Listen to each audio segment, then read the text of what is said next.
Bad Decisions is for raw and unfiltered conversations. Guests' opinions are entirely their own. Watch responsibly. And please don't use the show as a life manual unless chaos is your thing. Bad decisions को बेबाक और बिना filter वाली बातचीत के लिए बनाया है। मेहमानों की राय पूरी तरीके से उनकी अपनी है। जिम्मेदारी से देखें और प्लीज इस शो को जीवन का ज्ञान मत समझें। Ready? Check, check, 1 2 check, 1 2 check.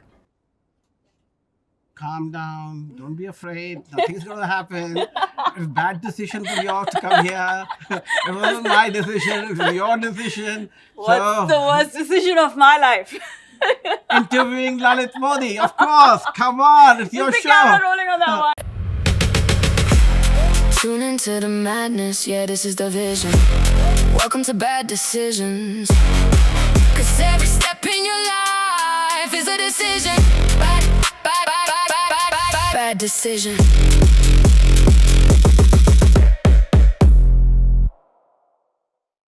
You can love him or you can hate him, but he'll make sure that you have an opinion about him. It's Lalit Kumar Modi. Thank you very much for having me, and thank you for taking the trouble of flying all the way with this wonderful crew and visiting my humble home. Thank you. The pleasure is mine, and I have to tell you, thank you for doing this. Really.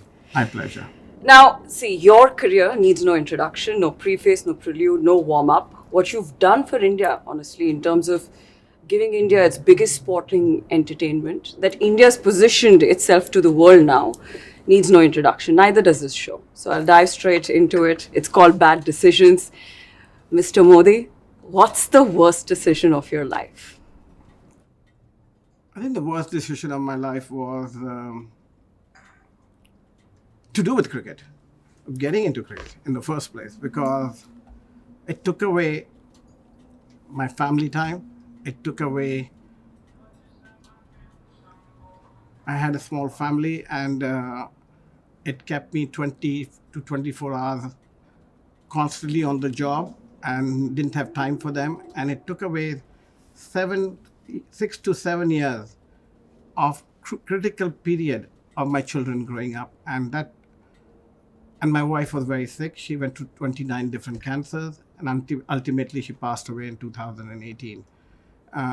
Nobody thought she would, but the critical period from 2001 onwards, when I started to look at this space, consumed me completely.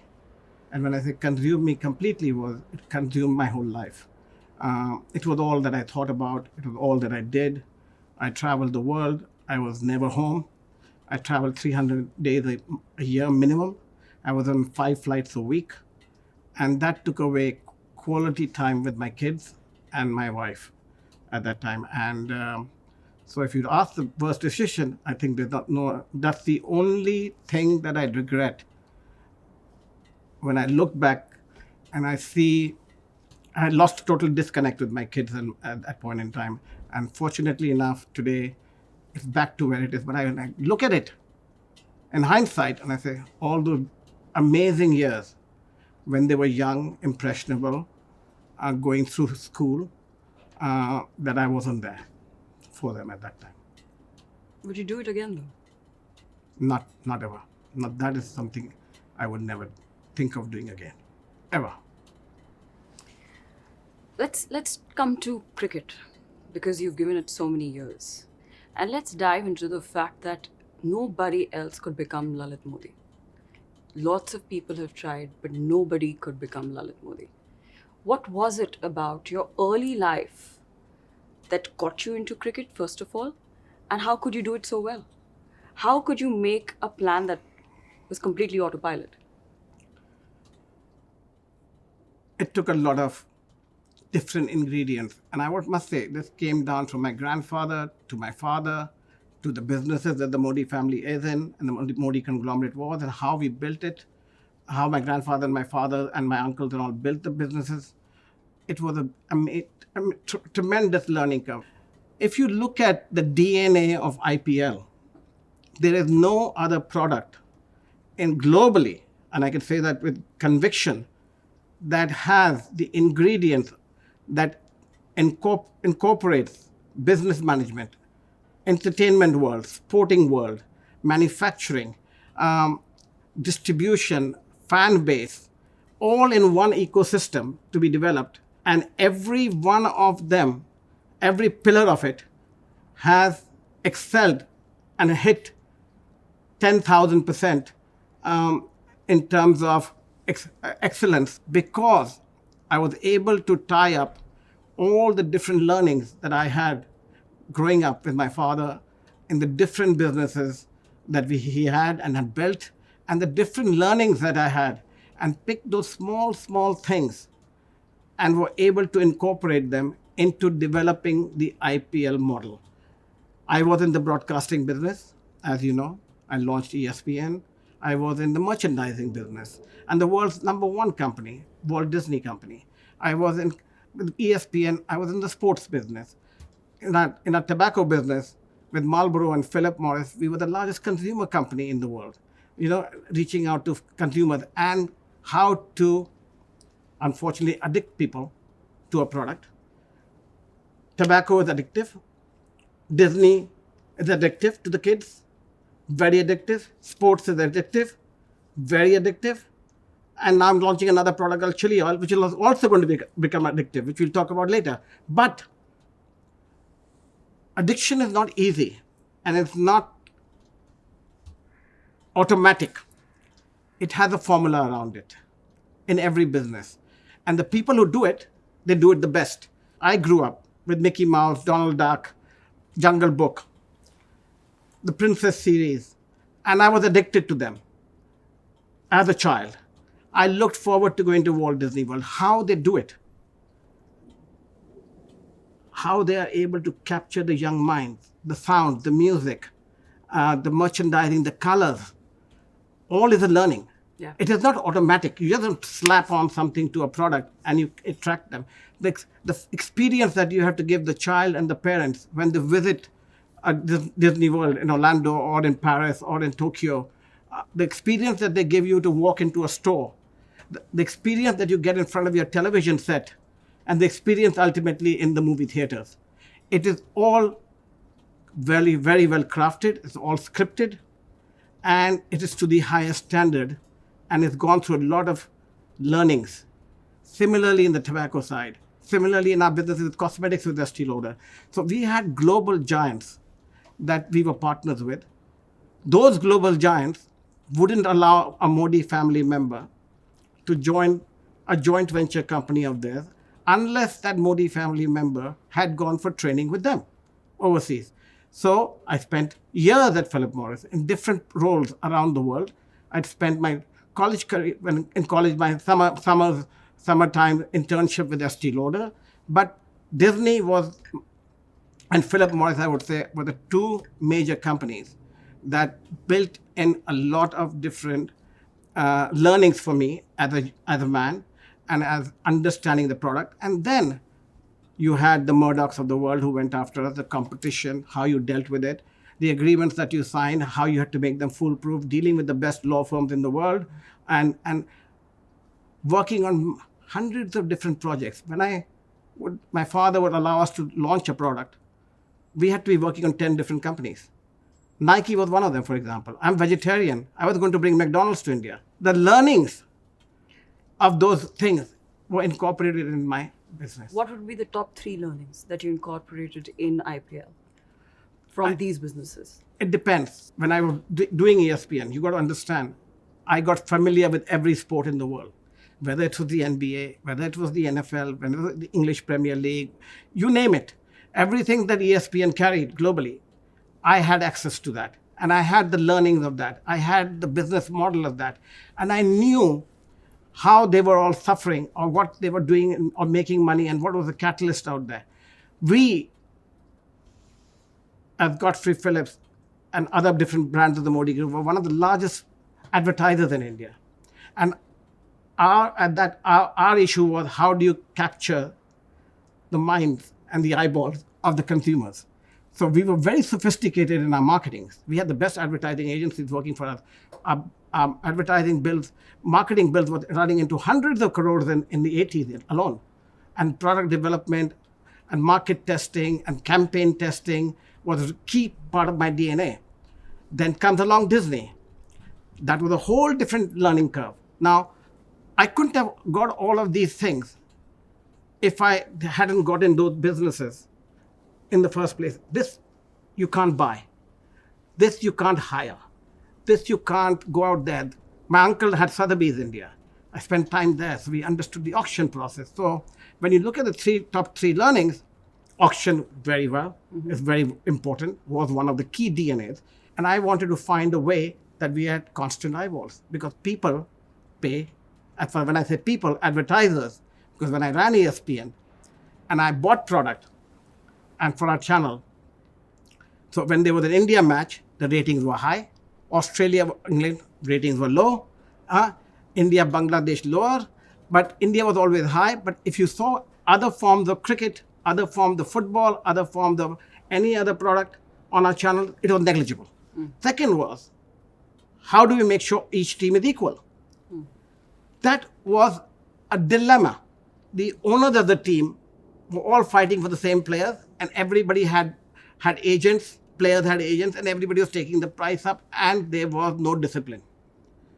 So I needed to bring in discipline, and I wanted to bring in a model that ensured that irrespective whether you're a multi-billionaire or not a multi-billionaire, and you all could afford the same players and had a level playing field. So level playing field was the second most important part of the IPL. That means everybody had the same purse.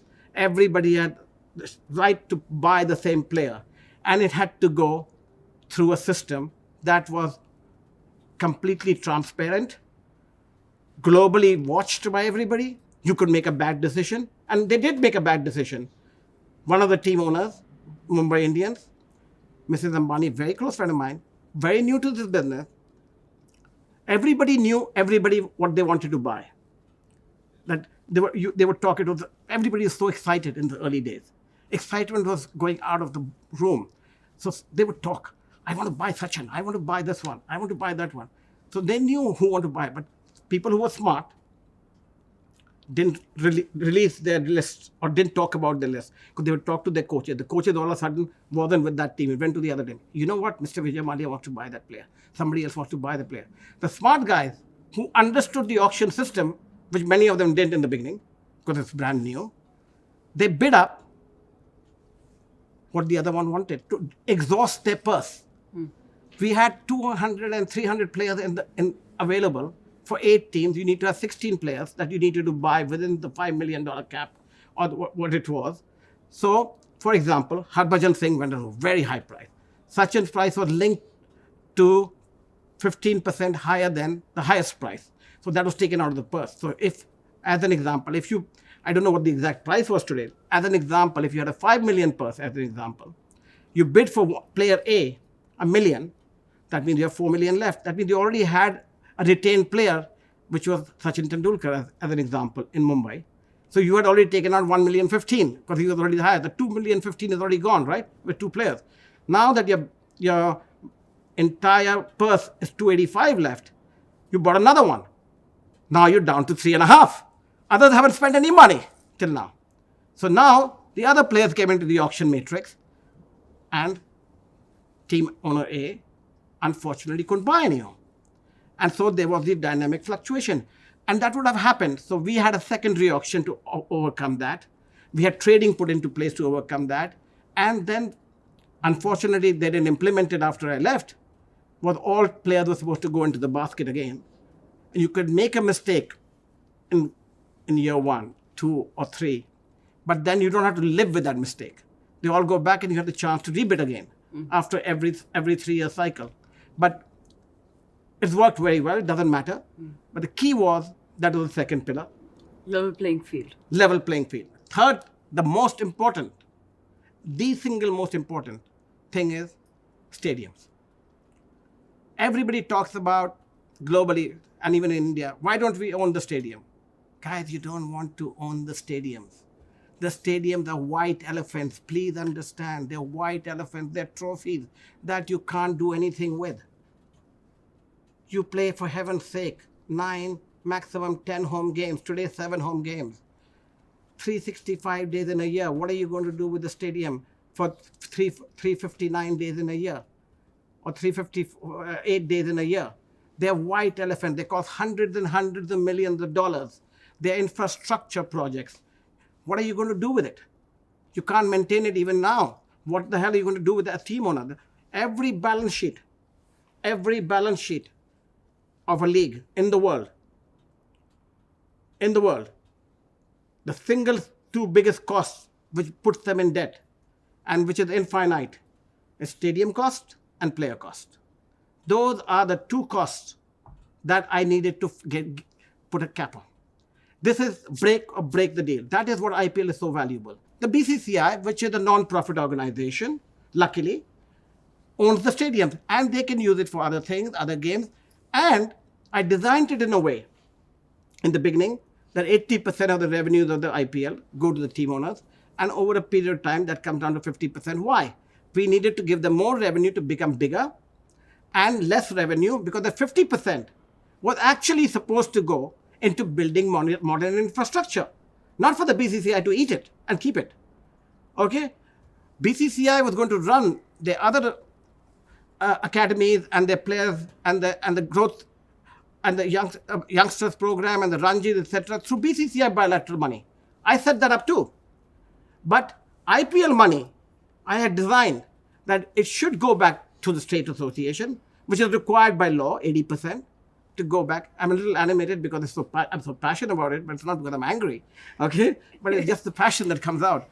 To me, that would recall 80% of the money would go back as required to the state association.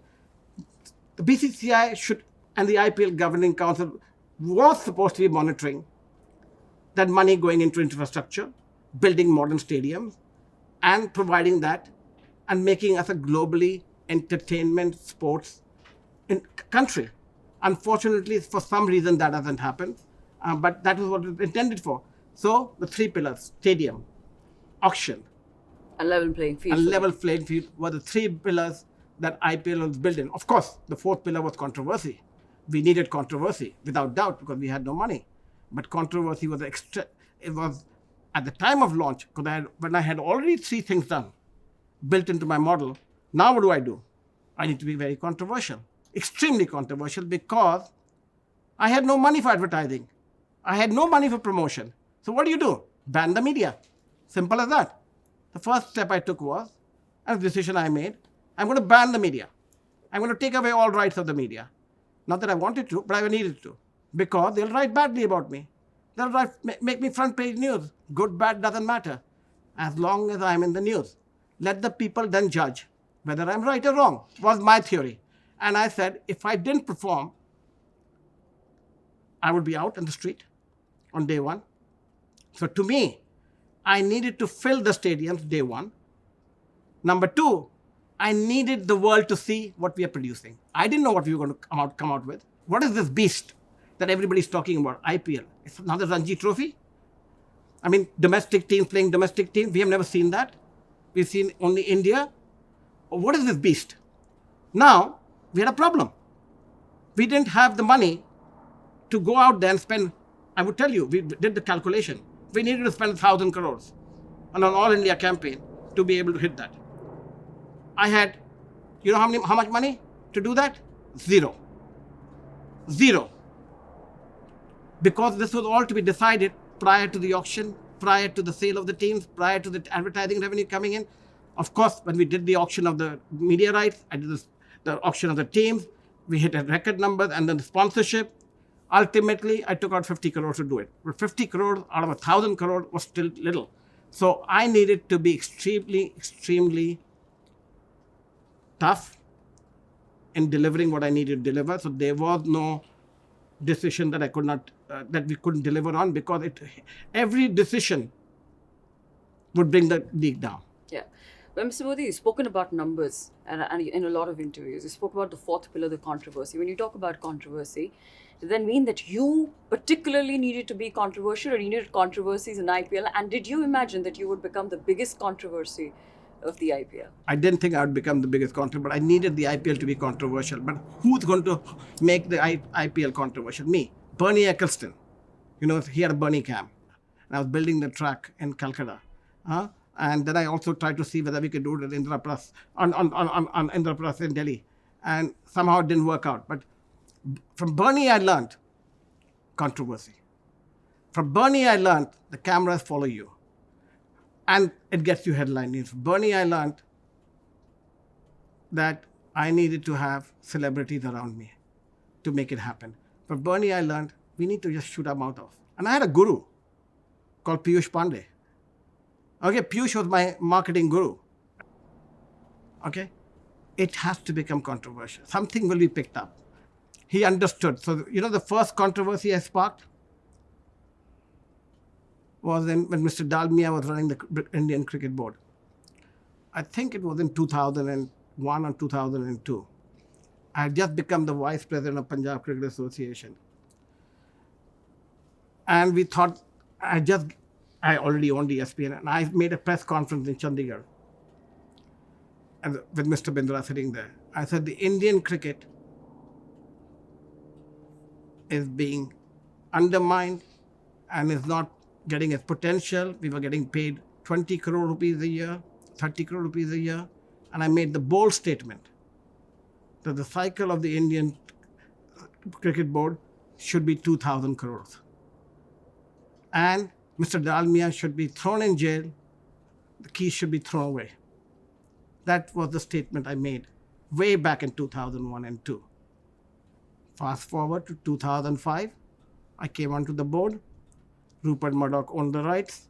At that point in time, done the deal with Dalmia, 40, 50 crores. I made a minimum bid price of 500 crores, $500 million, not crores, $500 million. We got from Nimbus $620 million. We got over 2,000 crores. Okay? And that is what I said way back. And nobody looks at what I said way back. It's always a 3-4 year cycle. I know my business. I've grown up with it. I created it. I know what I'm talking about when I talk about numbers. I come from a family that instilled balance sheet discipline in you. Correct. I understand balance sheets better than most people do. I need to marry all of those learnings into IPL. Now tell me, sitting here today, who else could have done it in India? No one. Nike. I was also negotiating to be Nike's partner in the early days of my life. Okay? I couldn't get Nike at that point in time. But then I got Nike to be a sponsor of the Indian cricket team. So, from a business that I wanted to own, I used my contacts and my goodwill to bring them into the cricket. But not to my benefit, to the benefit of the country. What I'm trying to understand is the emotion, the driving force behind you creating this unicorn. It cannot be money because you're born with a diamond spoon. So I don't want to even get into kickbacks and all because money is not the problem here. So was it patriotism or was it revenge from Rupert Murdoch that became the driving force? Just for clarity of your viewers, the net worth of the Modi family is over 2.5 lakh crores. It started as revenge because I created a value in a product called ESPN, in an environment where there was no entertainment. I launched Disney. Disney today is the largest company in India. It's Hotstar Disney. It is the company I created, okay, which they bought back. They had the right to buy back from me. Okay, after 10 years, unfortunately, I had the mistake of signing a 10-year contract that they had the right to buy me at 100 as a going concern. They paid hundreds of millions of dollars to buy me out. Unfortunately, I used that money on the stupid lottery business and I lost it, okay, on that basis. But I developed pay television network with Modi Entertainment Network, the first pay television network. Everybody in the pay television business, whether it's the Sun TV, all took my people, becoming their CEOs. Tony De Silva went to Sun, R.K. Singh went to Z. They all worked for me. A lot of my other people, Amrit Mathur and Arun Lal, started ICL. ICL was my name, brand name. I still own it. Okay? I personally own it.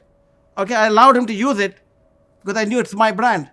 And that's a separate story altogether. I'm sure you'll bring it up. I'm sure. But I'm saying I own the brand even today. If you Google it and you go to the company records, Indian Cricket League is owned by Lalit Modi. I built ESPN. I had no problem. Rupert Murdoch's Star Sports went down the tube. He was grasping. He needed the Indian market. It had a major impact on the entire staff platform. Sports is the driver. He had to make a deal. So he made a deal with ESPN, with Disney, and they became joint venture partners. Michael Eisner had retired. Iger had come in, and they said, okay, fine. Let's take Lalit Modi out. They took me out. I wouldn't have mind going out if I was paid the right price, right? But they took me out. Or the word was kept. And I took them to court. Huge lawsuits in America. I was there every week on a Monday morning, every week, because I had big battle going on with Rupert Murdoch till the time that we were able to actually get into court. We won, or we lost. I knew he would appeal. And we already had spent $17 million by then. That's a lot of money in those days. I'm talking about in the early 2000s. And so we're talking about close to, if you take it today's value, a few hundred crores. Okay? Plus, I lost the value of the ESPN. I think my father said, Lalit, you're not going to get anywhere. The court systems are going to keep you running and running. You'll spend hundreds of millions of dollars. Get over it, move on, do something else. Don't need it. I said, no, I'm going to teach him a lesson. This is my first product. How do you teach a guy like that a lesson? How do you teach a guy like that a lesson? He controls the media. He controls governments. So I said, I need to own something that he really wants. I could never own it, but I needed to be part of it. So I said, how do I get into the BCCI? So you actually spent time. How do I get into the BCCI? That came first, Mr. Bindra. He put me as vice president, but there's only one member of the BCCI. State associations are allowed on the governing committee, which is run by Dalmia for decades, with the Rungtas and Dalmia. 30 years they ran it. It was their personal fiefdom, their personal bank balance, their personal checkbook, their personal household income came out of there, out of the BCCI. Jaunts, going on trips. Friends and family were made managers, living off the expense of cricket. Indian cricket never made money. Our infrastructure was so poor. Our players never had money. Our jerseys were lousy. Why? Because some middleman was making the money. And I was seeing it because I was the one paying the money. You got to understand, I owned ESPN in those days. So I was writing the checkouts on that side. I could see the checks we were writing to the English Cricket Board, to the Australian Cricket Board, and the checks we were writing to third-party people, not the BCCI. We were writing checks to Mark Mascarenas and the types, okay, for millions and millions of dollars. It wasn't going into Indian cricket, but I had no choice in those days. I was an entrepreneur, I was a businessman, and we knew what was happening. So I knew where the value lied. I knew what advertisers were paying us for that product. To give you an example, I could finance the running of the entire ESPN channel for the whole year with one series of India overseas. That means I could program the ESPN channel 365 days a year. That's a lot of money with one series of India. Now take that into perspective. I've never said this before. Take that into perspective. What that money was worth. And what was the Indian board getting? Pennies on the dollar. Pennies. The English Cricket Board, when we had to pay them, they got big money comparatively in those days, and they built modern infrastructure. Australia got big money, they built modern infrastructure. South Africa got big money, they built modern infrastructure. But after 1983 onwards, when India started to pick up on cricket, Indian cricket got peanuts. And the people who ran Indian cricket weren't interested in Indian cricket. They were interested in themselves. It was all about how I can line my pocket. It was the most corrupt organization on the planet Earth. It was well known, well documented. I'm not saying it now. You can pull out the archives and you will see it. People may go ballistic now. Let them do so. But I am telling the truth. You can see it from the results of the deals that I did. I didn't invent cricket. It wasn't new. We played cricket. Lalit Modi wasn't the first one to monetize cricket and isn't going to be the last one. But the last one that are going to do it are going to do it on Lalit Modi's model. When did this riding emotion from revenge to actually making a difference in cricket come about? Exactly. Good question to ask. Looking at the infrastructure and the corruption within the cricket board and looking how poorly a cricket board is run, okay, that I needed, the more I tried to get in, the more I was stopped. So I put myself to get in from Himachal, Mr. Bidra's help. I went onto the committee of Himachal.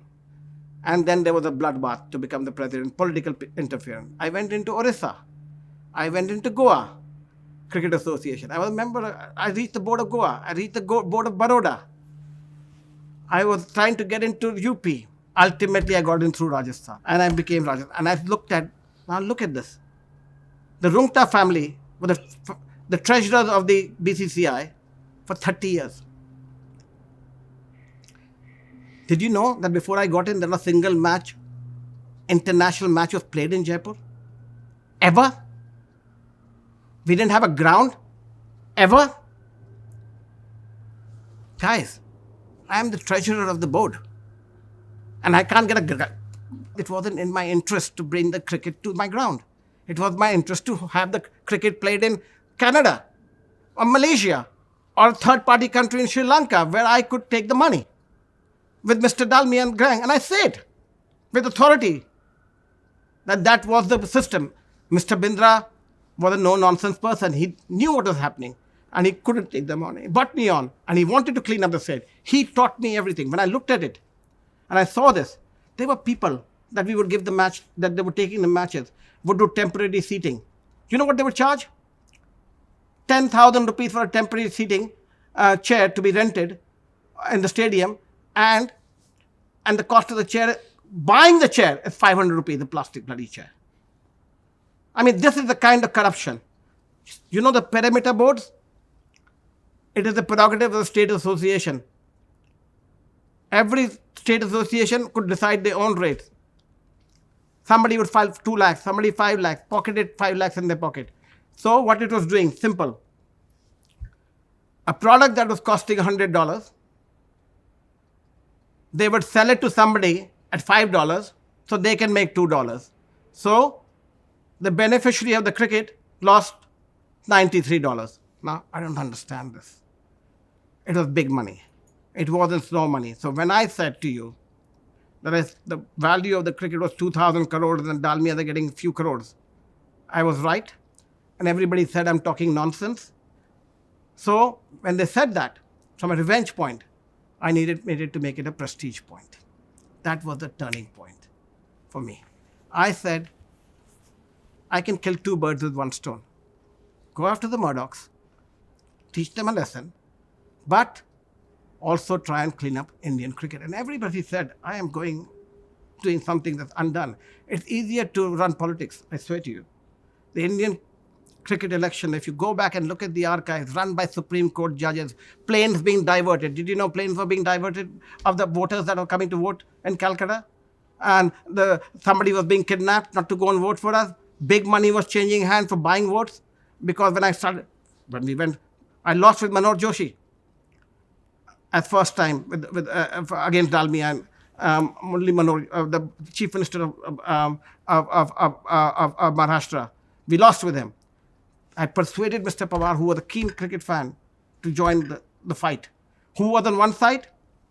Dalmia, Arun Jaitley, Anurag Thakur, Rajiv Shukla, and Srinivasan. Okay? They were what called the 5 gods of cricket on one side. On the other side, Lalit Modi, I.S. Bindra, Shashank Manor, Niranjan Shah. We were 4 on this side, to tell the truth. We bring in Mr. Pawar. Right. Mr. Pawar, the only thing is he doesn't like losing. He taught me a lot. I call him bigger than a godfather to me. Because strong-handed, clean, to the point, no-nonsense politician. But apart from that, one of the greatest fans of cricket. Mr. Pawar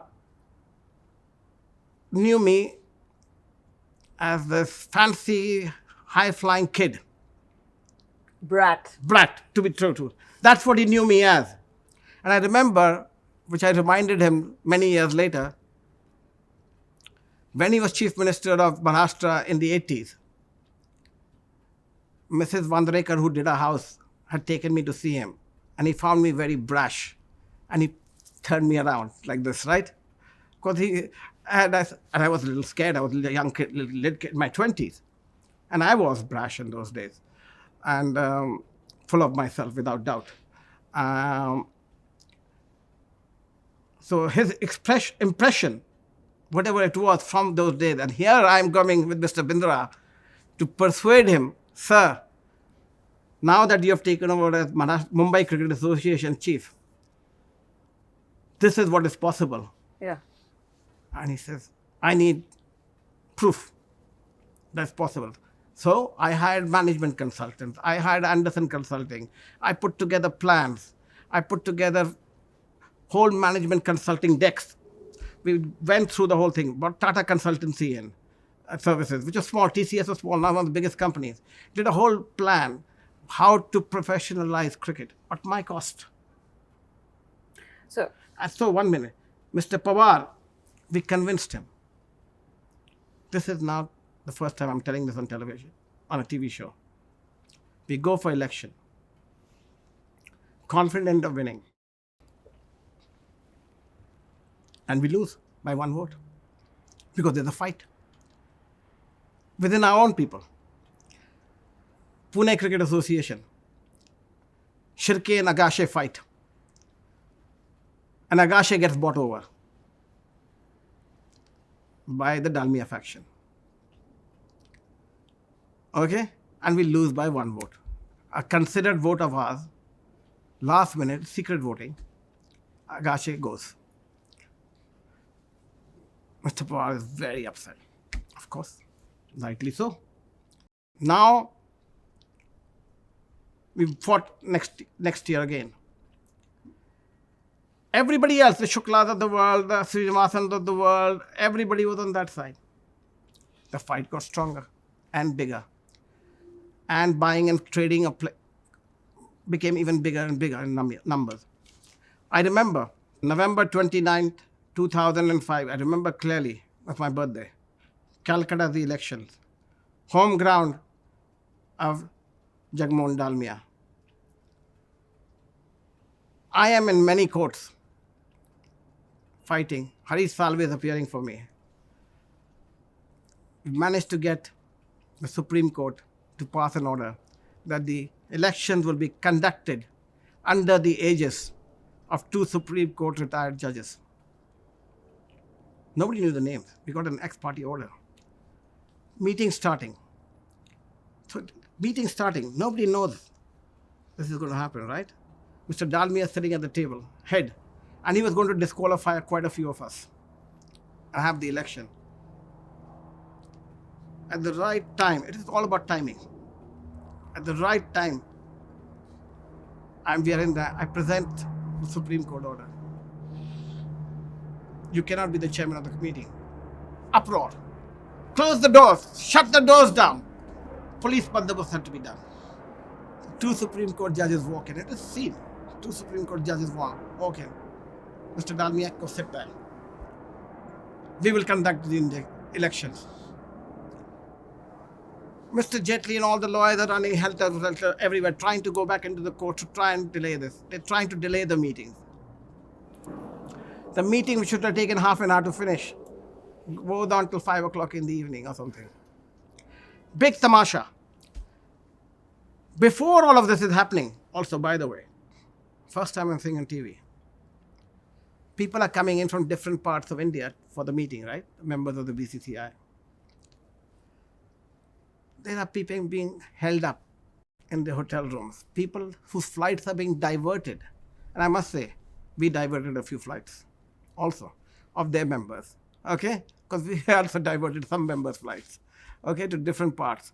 It was like an election. You have to win. The writing was on the wall. We will win. On merit basis. We won. By the way, Shukla, Anurag Thakur, Arun Jaitley, Srinivasan, all voted for Dalmia. And they still lost. So they were never on the Pawar camp. And I'm naming those people specifically. They were on the other side. They were the ones that were spreading the money around. On their side. They were the Dalmia core group, along with the Rungtas, who had already been thrown out, but they're still the core group. And it was our group which was clean, merit-based, and we convinced every one of those members of the BCCI that we are good for them, and that's how we won. And that's how we came into power on November 29th. And you see, that was the beginning and the start of the revolution of modern cricket today. In yes or no? In 2007, if Mr. Pawar was not the president, would IPL go through? No. Simple as that, no. Okay. Well, we've covered his bad decision of life. We've covered what was the driving force of IPL. But when did it really start to slip away? We'll talk about that after this short break. When I joined the BCCI on 29th November 2005, to the day where I was suspended on the 26th of April 2010, I had locked in 47,820 crore rupees of guaranteed revenue coming into the BCCI. To bad decisions. They tell you to play it safe. Keep your head down. Don't rock the boat. But where's the fun in that?